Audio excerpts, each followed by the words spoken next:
আসসালামু আলাইকুম। আজকে ছেলের বাবা হয়েছে, সবচেয়ে বড় খুশির খবর। তবে আপনাদের কাছে জানতে চাই যে ছেলের নামটা কী রাখলে ভালো হইব।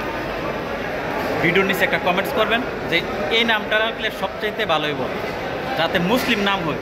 সবাই প্লিজ কমেন্টস করবেন, ইসলামিক নাম যেটাকে বলা হয় এই নাম কমেন্টস করবেন যারা যারা আমার ভিডিওটা দেখবেন। কারণ সর্বপ্রথম ছেলের বাবা হয়েছে, আপনাদের কাছ থেকে আমরা জানতে চাই যে কোন নামটা রাখলে সবচেয়ে ভালো হয়, সবচেয়ে বেশি ভালো ইসলামিক নামের মধ্যে সবচেয়ে ভালো হয়। তোমার ছেলের বাবা হইছো, মিষ্টি কিন্তু অবশ্যই খাওয়াইছে। মিষ্টি ভিডিও আসতে পারে, মিষ্টির ভিডিও নেক্সট আসতে পারে যদি থাকে আর কি। আজকে কয়টার সময় হয়েছে? আজকে জুমার নামাজের পর পরে, জুমার নামাজের পর পরে হয়েছে। এটা হলো সবচেয়ে শুভ দিন। আজকে আরও শুক্রবার।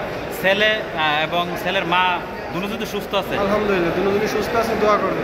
যাক, তারা দুজনই সব সুস্থ আছে, এটা হলো সবচেয়ে বড় খুশির খবর। কারণ প্রবাসীরা তো এমনিতে একটা চিন্তা টেনশনের মধ্যে থাকে, সারাটা দিন টেনশনে গেছে। কারণ সারাটা দিনই টেনশনের মধ্যে গেছে, কারণ বউর পাশে স্বামী নাই।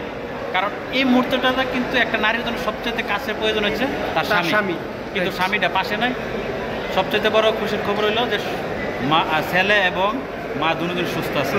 আর ভিডিও নিচে কিন্তু একটা কমেন্টস করেন নামটা কি হতে পারে, নামটা কি হতে পারে। ওকে, সবাই ভালো থাকবেন।